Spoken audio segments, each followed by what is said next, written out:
Real-world analytics is a market leader, bringing data-driven decision-making to the automotive industry in the most safe, secure and direct way. Our motor industry experts have designed a solution to help you get transparency of your business while increasing margin and improving cash flow. You are loaded with data and spend a lot of time and effort collating reports, trying to get the information you need, at which time it may be out of date and decisions are then made on gut feel.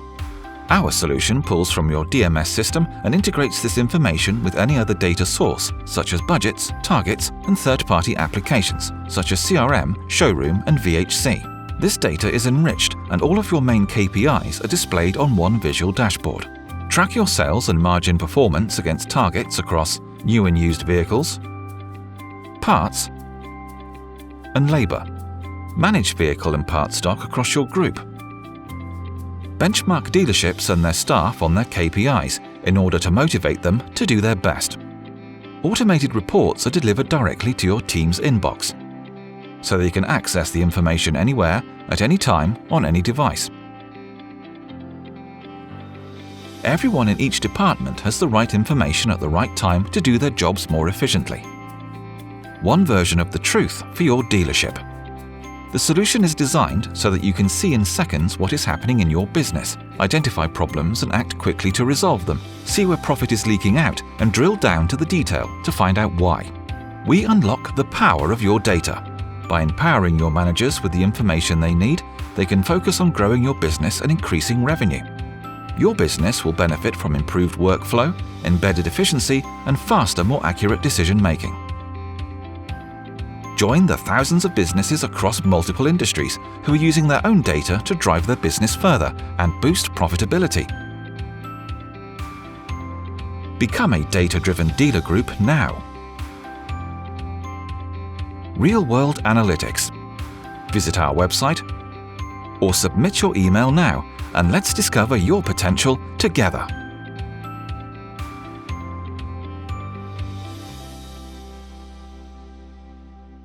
Yeah, good morning, everybody, and welcome to this little section on leadership in a virtual world. And we've got 20 minutes just to go through something relatively high level. And there's a really good quote on this slide where we've got leadership is the ability to translate vision into reality. And with what's happened in 2020, God, do we need some leadership, and do we need some vision, and do we need a new reality? So I think Warren Bennett was absolutely spot on with this, and let's just gently get into this presentation. And just to give you an idea of the brief that I was given for this section, and it was workplaces have become very dispersed in 2020 due to the pandemic. This has driven innovation and how business leaders interact with their teams, keep motivation and inspiration high, and drive teams towards achieving their shared goals. And in this strategic keynote session, we'll examine best practices in remote leadership, including some case studies and examples. And just to explain why we've probably been asked to do this, that we at Sewells have been at the forefront of leadership development and business improvement in the automotive industry for over 56 years. And so we've got some valuable insights to share. So I hope you're ready. Just to put this in some context, it was Lenin who actually said, there are decades where nothing happens, and then there are weeks where decades happen. And that is just so true for 2020, or what happened from really the 23rd of March 2020 when we went into our first lockdown. And this has never been so true as it is in 2020. And, you know, the world of leadership has changed and the world of digital has changed. And a tidal wave has swept through organisations that are driving massive change and sometimes chaos. and leaders and followers were actually forced into like a brave new world, and for the most part they had to accept it, because the digital piece has been around for quite a while and people were tinkering with it all, and from the 23rd of March there seemed to be no option. So we were almost forced into Teams, we dabbled with it, we'd forced into Zoom, forced into Skype, forced into FaceTime, different things, and really decades happened. I think what's actually happened in that time, from a digital point of view, it'd probably taken us 5 to 6 years to get to at the same point where we are now, and even though we've done that and we've adapted amazingly well on occasions, it's also brought some confusion around how to best lead and drive success. It's changed the dynamic, and you'll all be well aware of that from your own experiences during 2020. The digital revolution, however, needs proper leadership. Again, I just mentioned the digital revolution been coming for some time, and whilst it's been gathering pace for a while, 2020 has shown us that change can be forced upon us more quickly than we would naturally choose. And leadership, proper leadership, will play a big role in that. So onto the leadership piece. There's a lovely quote by Warren Buffett here, who said, "It's only when the tide goes out you find out who's been swimming naked." And again, I just think that's so relevant, because the tide has gone out big style and some people have been found swimming naked big style. And technology is great at creating new and better ways of working. That's what technology should be for. There's been a bit too much emphasis, in my view, on the digital being about technology, and the reality is that there's too much emphasis placed on the technology, and the digital world is actually not about technology. It's still about people.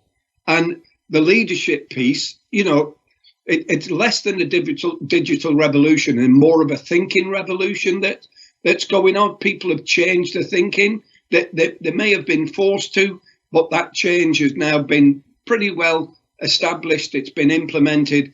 And I don't think we're ever going to get the genie back in the box. And why should we? Because there's a lot of opportunity that comes from the digital piece.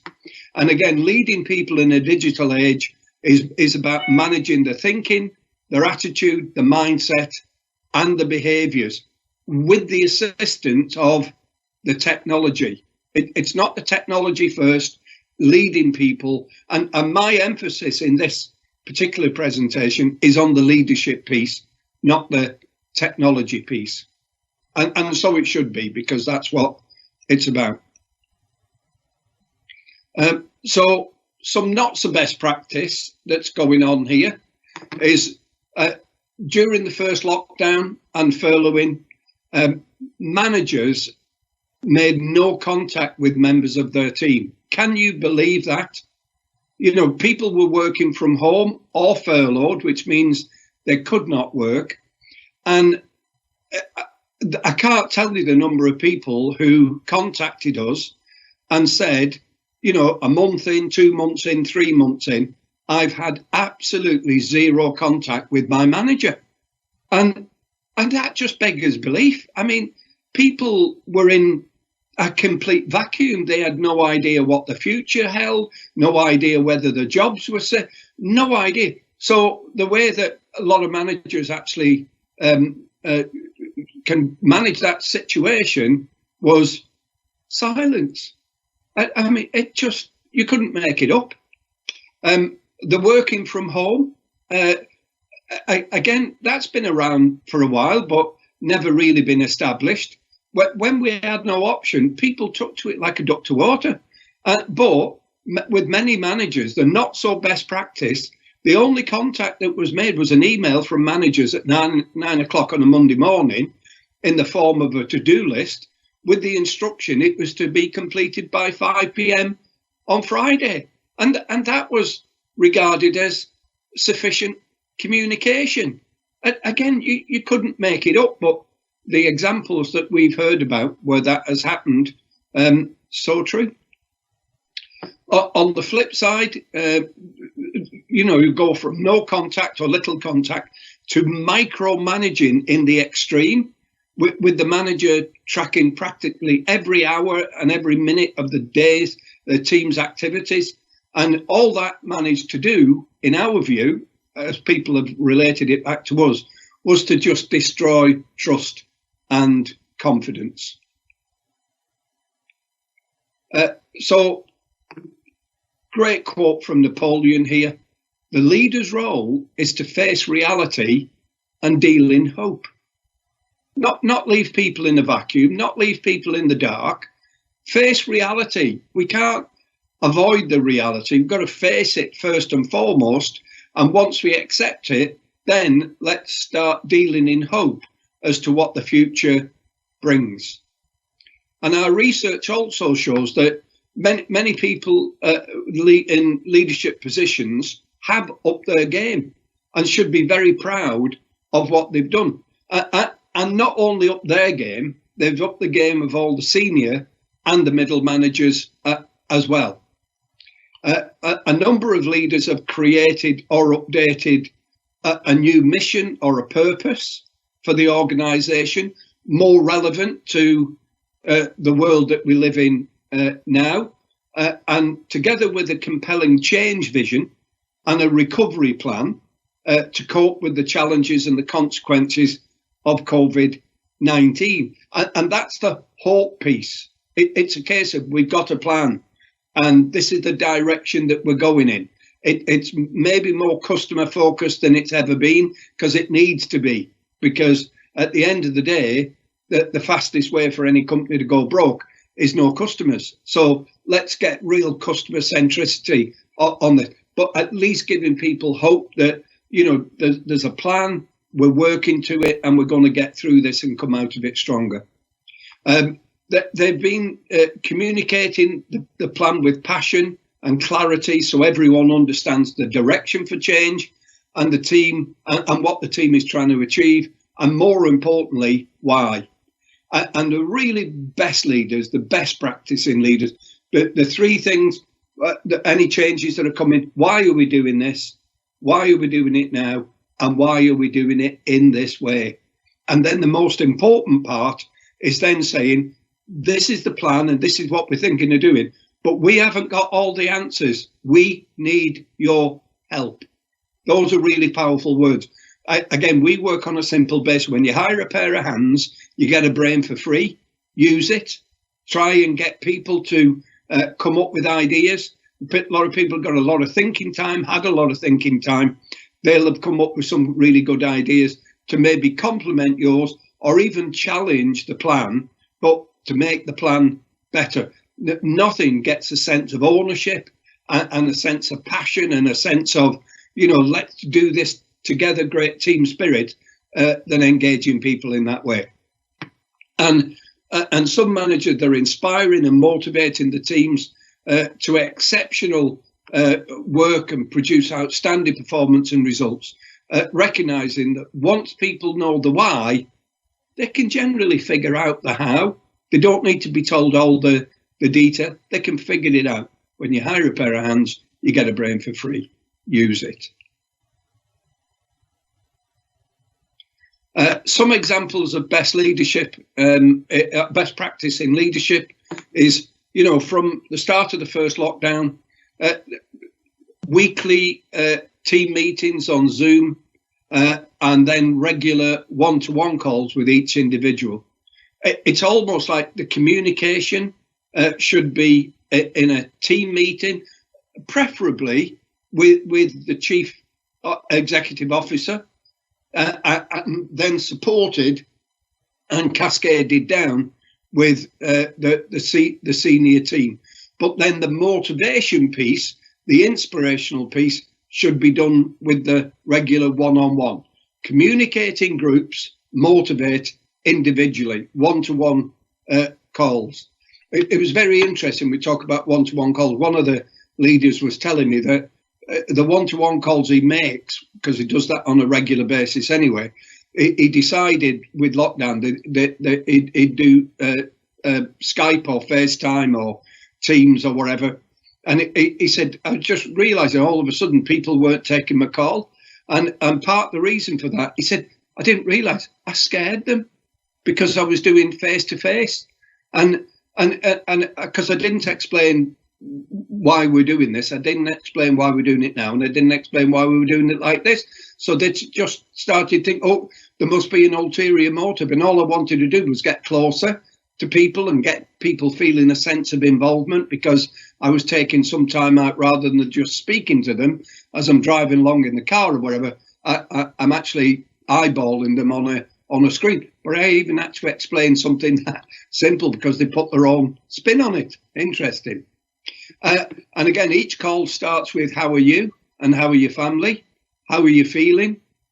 And even if people are not quite right, rather than saying what's wrong with you and what's troubling you right now, and what help and what support do you need from me or from the organisation? And the best leaders I've seen in this crisis are the great listeners and are empathetic. And through that, they build real trust. They build a real sense of value, a sense of appreciation. And when people feel that way, they then subsequently give their best. So it's almost, you give it out in spades, you actually get it out in buckets. I think the extra time created by less travel, and there's a really big kicker on that one as well. I was talking to somebody just last week who've saved about 80% on their travel and accommodation budget, simply because they've nowhere to go. They're in lockdown or whatever. But they've used that time created by less travel to get closer to their people, to again be asking about what obstacles are that they're getting in the way of where we're trying to get to. They coach, mentor and develop people to become change ready in order to improve performance and results. They've really got close to their people, and the people have responded accordingly. And then leaders remind people of, again, the new mission, the new direction, a compelling change vision, and again, ask for ideas on how it can be implemented, what suggestions, what improvements they've got.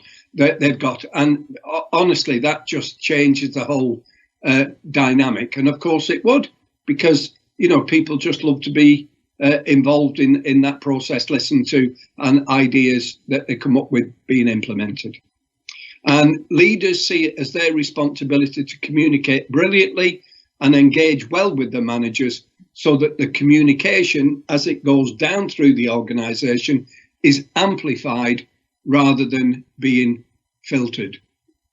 I hope you can relate to all these, because these are just from our observations during that time, and some observations from the 2008 financial crisis, where again we were helping organisations come back from a really bad situation as well. And again, real leaders know that human beings become on the outside what they think about on the inside. So they help their people focus their thinking. And what that actually means is that there's three areas which occupy all our thinking space. And the first area is a really big area, the area of concern. And these are actually the things that more often than not, we can do nothing about. Absolutely nothing. And so what happens with this is much of our life force is given up to things. I'll give you an example. I played golf at the weekend, and I was with a couple of my friends, and 4 hours it takes me to get round a golf course, 3.5 hours talking about the US presidential elections and all the different consequences of what's happening over there. And all very interesting topic. And it was like, and you can't have your thinking space in areas being used up by areas you can do nothing about, because that's the loneliest place in the world and the most frustrating place in the world. So area of concern. Next area is much smaller, and this is the area of influence, where we don't have complete control over it, but we can influence. So you maybe go to the boss and say, I've been thinking about a new way of doing this, improving this, getting closer to the customers or whatever. I need your help and support on this. And you can't do it, but you can influence somebody who can make the decisions on how to do it and actually implementing it. And the smallest area in the thinking space is actually the area of control. And what's amazing, and I'm going to recommend that you actually ask people, what are the thinking times in terms of the area of concern? What are they thinking about and how much time? The area of influence and the area of control. And you'll probably be shocked to find that probably 80% of your people's thinking is in the area of concern that they can do nothing about. And if anything kind of absolutely kills people's energy and creativity and passion and enthusiasm and go and the get up and go, is when you focus in all the areas that you of concern that you can do nothing about. Got to really focus on the area of control if we want to get the best out of people. And one of the things I always ask people to find for, have you ever tried doing a jigsaw without the lid? It's really hard. You need a picture for the future. You got all these different pieces, and I'm a piece, and I have no idea where I fit in, because I'm not concentrating on the area I can control, and I'm not concentrating on the new vision or the new purpose and living, eating and breathing the values or the behaviours. I'm just focusing on all the areas I can't do anything about. We need a picture. People need a picture, and they need a bit of a plan to say, we're going to get from here to there, and just watch us go, and then people will join in. I think, as one of the best leaders I know said, the leadership job hasn't changed. The media has. Real leadership skills were in short supply before the pandemic because there are too many subject experts in leadership roles. And the subject experts, these are people who know stuff, but they don't get people. They just don't get people at all. They don't communicate. They don't motivate. They don't inspire. They're just subject experts. They're just good at fixing stuff, valuing stuff, doing stuff, but they don't really get the people bit, the motivation, the inspiration, the building the passion, building the team spirit.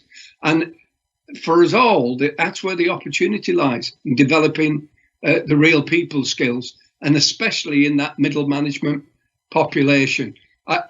They sometimes get called the permafrost layer, the middle managers, because it's almost like all the good stuff that comes from the top just never gets through, and all the good ideas that come from the bottom never get through. And so that's where the real opportunity lies in terms of that middle management population. You know, let's kind of really start working on them to unfreeze that permafrost layer, so communication and ideas and everything start moving up and down the organisation properly. And the future, you know, if the COVID pandemic has taught us anything, it's that the pace and nature of change isn't going to slow down. If anything, it will speed up. And there's no way we're going to put the genie back in the bottle. Being able to get the balance right is the key for leaders. And it's the balance between harnessing and capitalising the benefits of technology and virtual working, and the need for the human interaction and the care for others. That's always a key part. And then the ability to blend the human with the virtual. We need human contact. And the context of perpetual change, painting a clear vision for change, positively framing it so that your people can be motivated and inspired. When they get on board and embrace it, you'll be amazed at the results they can achieve. But I can't emphasize enough about how much that vision is important. And just a story. This is one of the best leadership books I've ever read is by Jan Carlson, who managed Scandinavian airline systems. He was a brilliant leader, wrote a book called Moments of Truth.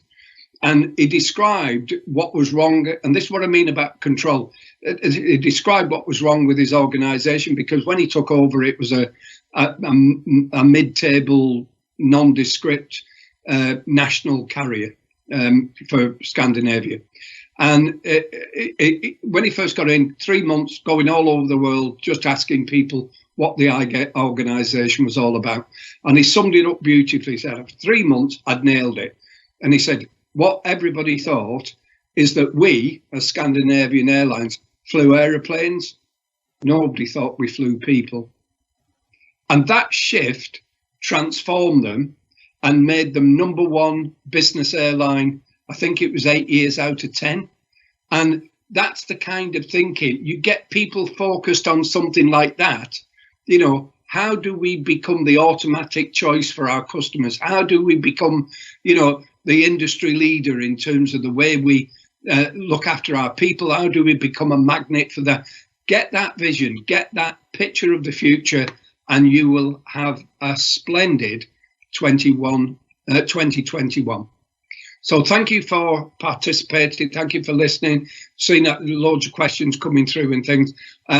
Remember this lovely quote from Ralph Waldo Emerson: what lies before us, what lies behind us and what lies before us are tiny matters compared to what lies within us. We're just scratching the surface. Let's dig deep. Let's go and unlock that unused potential we all have, and to make 2021 the bounce back year that we dream of. So appreciate all that. Be your best always. Remember, you make the difference. If it is to be, it's up to me. I make the difference. So we choose. So thank you for listening, and I'll be back on the question and answer later. Hi there, I'm Katie Saunders. I'm the Group HR Director for JCT 600. And for those of you that don't know anything about our business, we are a large privately owned motor group, mainly in Yorkshire, with some dealerships in the northeast and across Derbyshire and Lincolnshire, but mainly in Yorkshire. 54 businesses, and we have 2,300 employees working for us.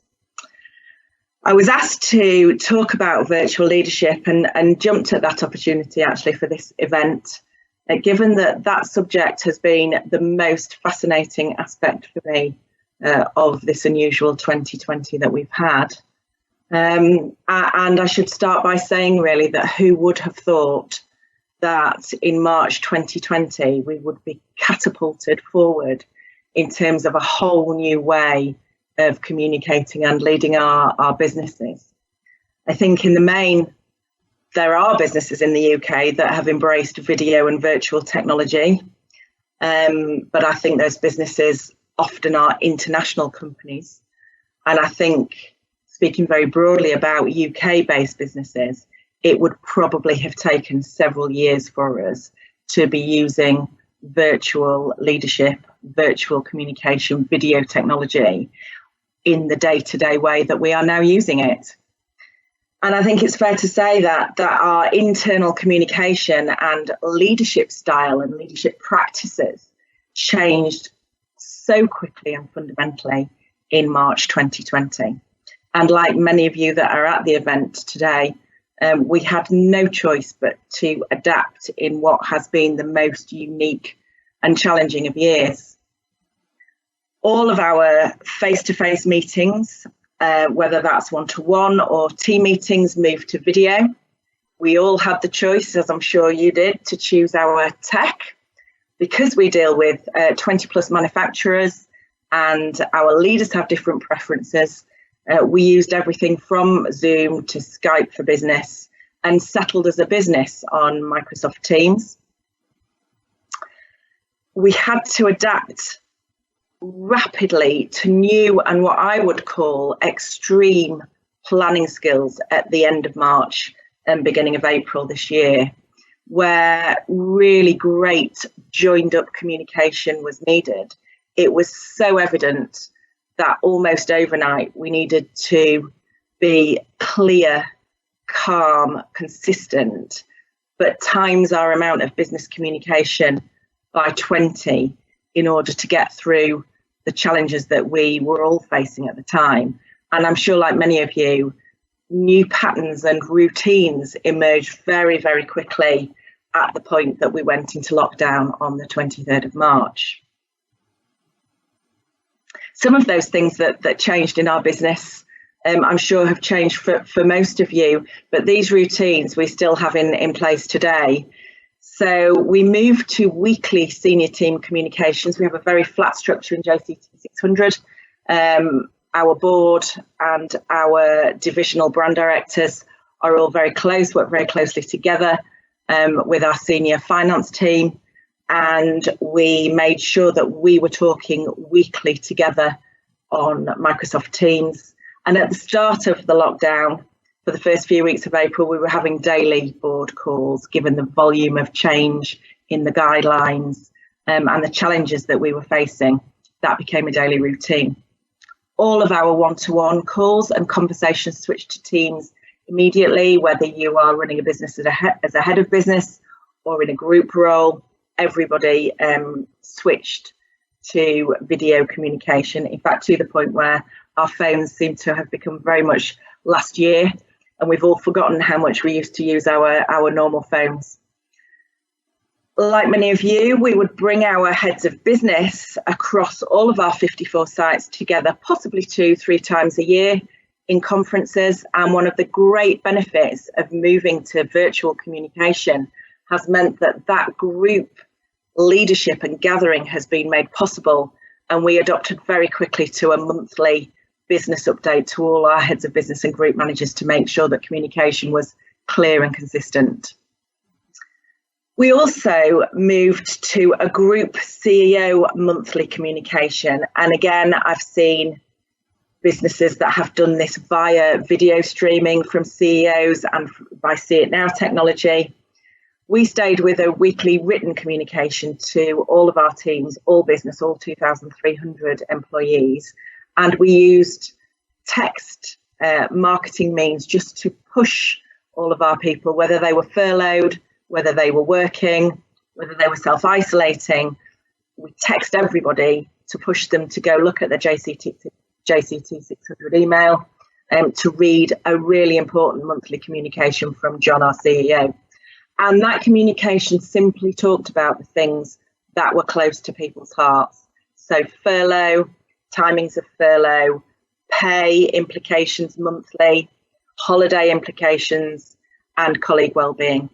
And all of our business communication was cascaded weekly in divisions, on teams, to our heads of business and to their teams. I think it's fair to say that all of our leaders in the business have personally adapted their leadership style when faced with a completely new means of communicating. And rather than just tell you how I think they've adapted, I've talked to all of our senior divisional brand directors, all of our senior leaders, in order to tell you about the themes which really became clear to us as we all got used to a new style of leadership. All of the guys have said that they've had to relearn very quickly to humanize their communication via video. And that's because the sorts of communication that happen day to day in the office, on the phone, in the car, on the way to work, on the way home from work, all of that checking in, chewing the fat is much, much more difficult done virtually. And that is leadership. That is also leadership. So ensuring that they make space in a video call, even if it's a one-to-one call, just to check in with somebody, and have that non-business conversation has become really, really important and a much more conscious choice to do. All of them have also said that there's a real collaboration, increasing collaboration and team working, because things that you might physically come together to talk about, you can do much more quickly and easily with our virtual technology. So there's actually more communication than less, more opportunities to share and discuss how one site is managing with a challenge versus another site, and whether that can be shared. That might have waited till a physical meeting, possibly for a month. And I think all of our leaders have realised that it's very easy to quickly gather everybody together on a Teams call and share some information and discuss it. There's had to be a lot more focus on personality types, and I think moving to video technology has really pushed our leaders to think about those in the team that are extroverts, who are quite comfortable to talk on a video call, those that need actually bringing into that conversation by the use of really good and specific questions, because we all know an introvert can check out in a physical meeting. It's even easier to do that in a video call, particularly if you don't have a principle where you ask people to have their camera on all the time. So asking those really good questions and making sure everybody's engaged is, again, a much more conscious choice and decision, and something that they have to be very wary of when using video for Teams meetings. Absolutely, without doubt, our productivity as a company and individually has shot through the roof. And I'm sure many of you on this today have had the same experience, where your multi-site managers, multi-site leaders are not spending an hour, 2 hours in the morning travelling to their furthest away business at the beginning and at the end of the day. They're able to spend that time still with people, but virtually.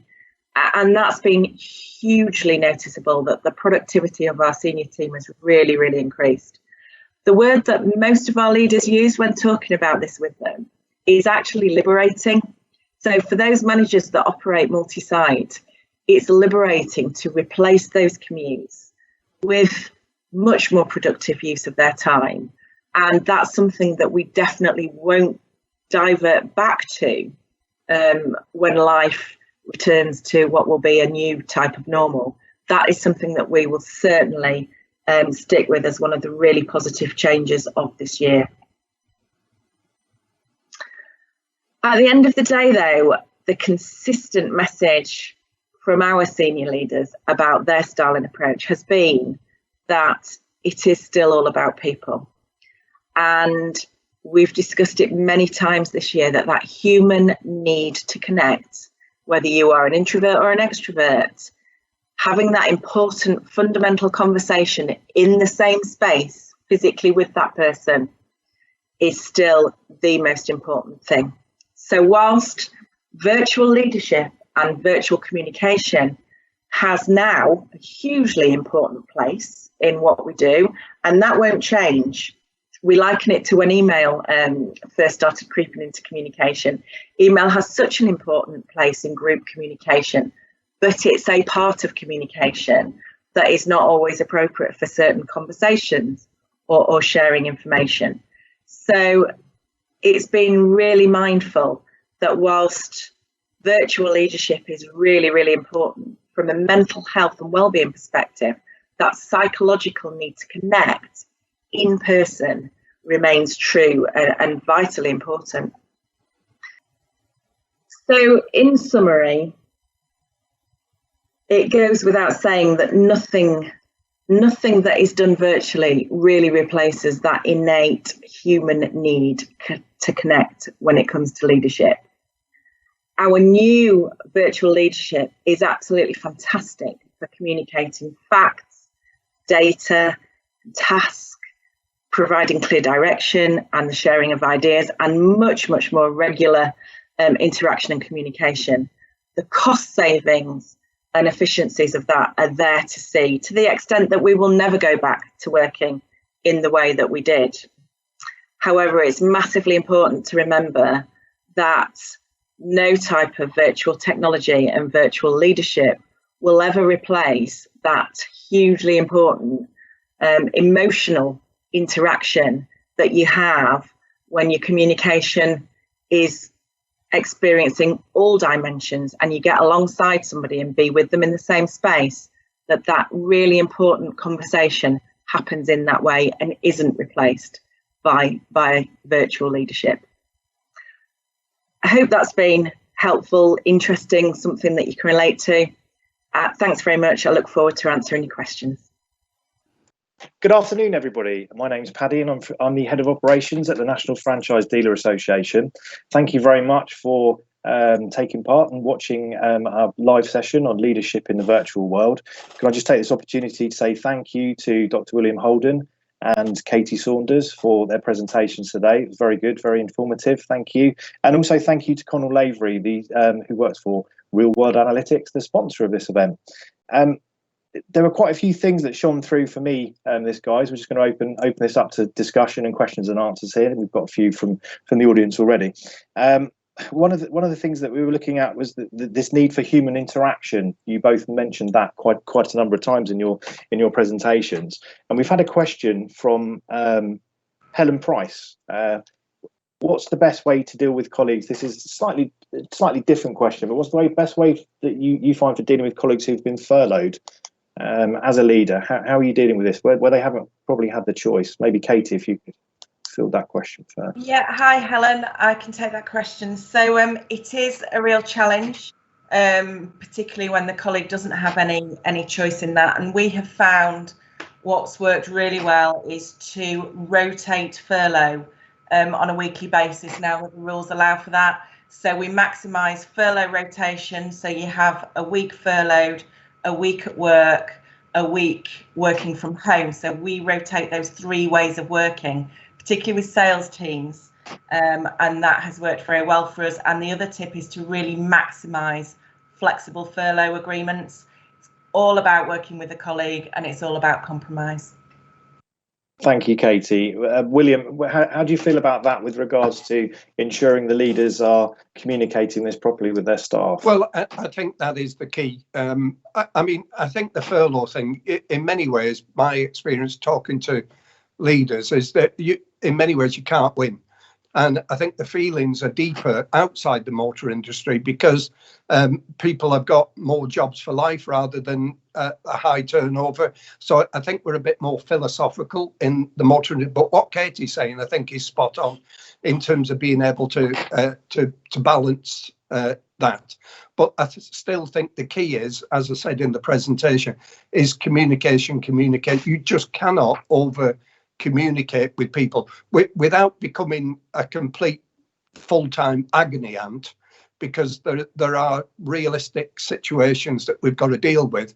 But it is a case of, people are going to see it in very different ways, and it's understanding from their point of view.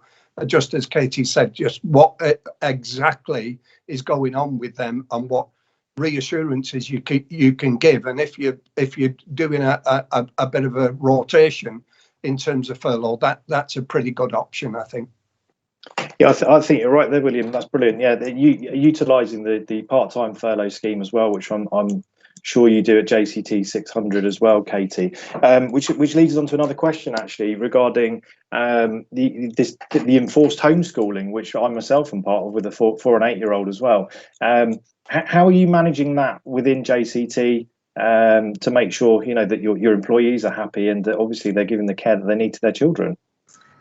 Yeah, it's probably the biggest challenge of the pandemic for working parents, as I'm sure everybody would agree. And I think the key word there for me is understanding and flexibility. So we take a view very much that as long as work gets done, then we are not monitoring and checking and following up with people. We are trusting our people to work different hours. I know, speaking from personal experience, 60% of my team are homeschooling currently, and I know that some of them will log in early to do some work and then take a couple of hours to homeschool. Some of them will work in the evenings to catch up with emails and take out the afternoon to do homeschooling. It very much depends on them and their situation. And we've encouraged and have seen a far higher degree of flexibility in all our leaders around that, because everybody understands that challenge. Absolutely. William, how do you feel about that flexibility that Kate again, mentions? I think it comes to once people have got to come to the idea that homeschooling is a necessity, so it's not put them in front of the telly on the cartoon channel, that it is really important that we actually do this properly. It does come down to discipline and planning really around it all. And again, I couldn't agree more with it's a fact of you've got to fit in around, probably get the homeschooling in first. That's probably the most important thing. And then you fit everything else around that. And you do need leaders who fully understand that situation and the flexibility that's required in that. Absolutely, thank you, William. And it leads me on to a question for Conall. Actually, Katie and yourself and William both mentioned the idea of productivity of employees that are homeschooling, potentially part-time furloughed. What can we do to ensure, how can we check how productive these people are, because our employees are, because they're using different times within the day than they might normally in a 9-to-5 job to undertake their task. Is there any sort of insight or help that you think you can give leaders in that respect, Conall? I think in both William and Katie's presentations, the leadership skills around communication, making sure everybody's engaged, they have to be done first. Nothing will work until you actually do that. But if you want to maintain productivity, people working from home, and indeed many people have said that productivity can increase in some areas, they need to know what good looks like. So if you're going into the pandemic with not great information systems, you may find yourself scrabbling around a little bit to, manage your people like that. When I say good, the sort of jargon word you often hear is KPIs and so on, but it's just what good looks like. So if I'm the service manager, I'm the parts manager, I'm a dealer principal in one of the outlets, what is expected of me to do, and can I see whether I'm reaching those goals or not, and can I pass that down to my teams, in a way that they know what good looks like, and actually you can then use that to, turn around and circle around on this and kind of come back and sort of say, well, people are struggling somewhat from home. We don't know what people are going through when they're at home, and to praise them, for doing a good job is really, really important. But if you can't see it and they can't see it, that's going to be very, very difficult. I know that we found it in our business to be really good. You can't reward people enough with praise for doing a good job, but if you can't see that, it's meaningless. That's a really good point, Conall. Are you looking, Katie and William, in your capacities? Are you looking at are there any new KPIs? I know you don't like particularly using that term, but are there any new KPIs that have come out of this period of remote working that you've been looking at to actually answer one of Tim's questions there regarding the balance between keeping an eye or monitoring your employees and being motivational? Are there any new ways that you've found of measuring that?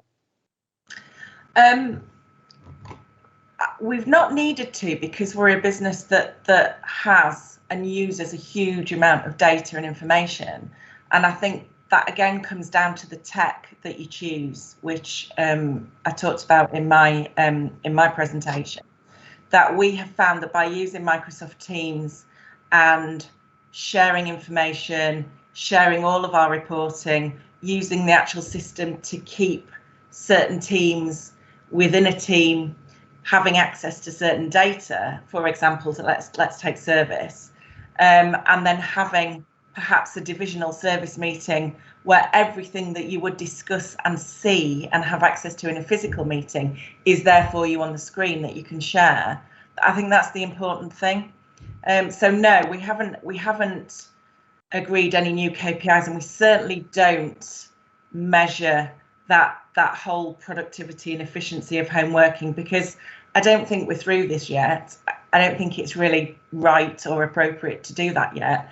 And so much a part of productive working is about trust. It's about letting go and trusting our managers and our people to do their job. That's not something that we do well as human beings. We're kind of genetically programmed to mistrust.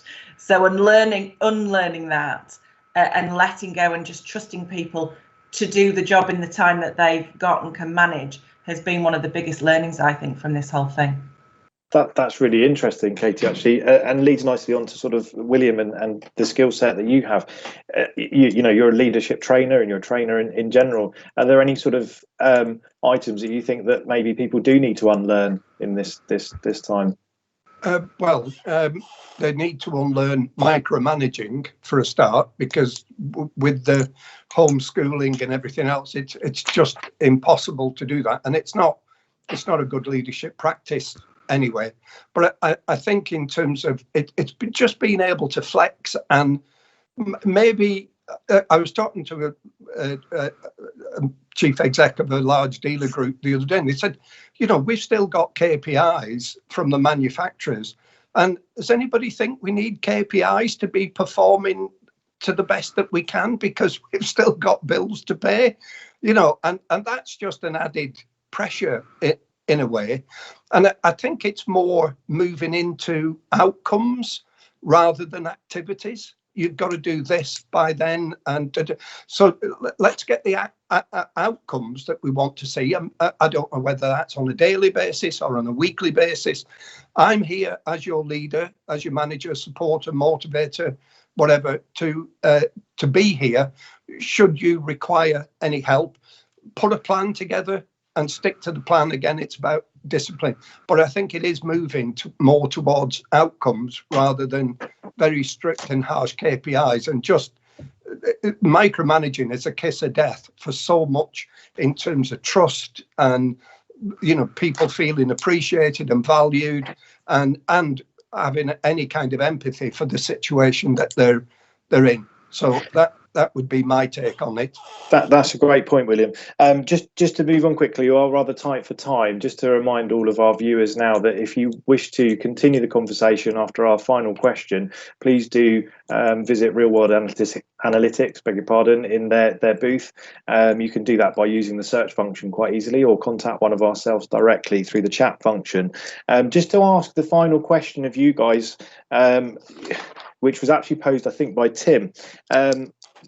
What one tip would you each give to help middle managers truly engage with remote workers in the virtual world? If I could start with you, Conall. Yeah, I'll pick up from where William left off. Trust is a huge thing. Before we went into the lockdown, people wanted to work more from home in our business, and we were kind of experimenting with it. And it wasn't because we didn't have trust in the people. I think we didn't have trust in the system and the way it would work. We got thrown into it then when we went into lockdown, and actually it's worked very well. One way I think to undermine trust very quickly is to micromanage. You know, so if you can, you know, show them what good looks like, help them see what that is, and then give them the positive feedback, I think you'll win every time. You know, anywhere that we've seen our customers doing that with their groups, you know, the automotive groups that we work with, it works brilliantly. Thank you, Conall. And William, the same question to you. Do you have a silver bullet? Not really, because I don't think there's anything. It is all about communication, but not communication in terms of a very stilted communication. It's real empathy. It's understanding. I think there's a thing about, to understand the journey, you've got to step in other people's shoes. And it's like, get out of your own world and get into the world of the person you're speaking to. And everybody's going to be different. So you really need to empathize and personalize the communication, not just, you know, make it very bland and across the board. That would be my advice. Thank you, William. And finally, Katie.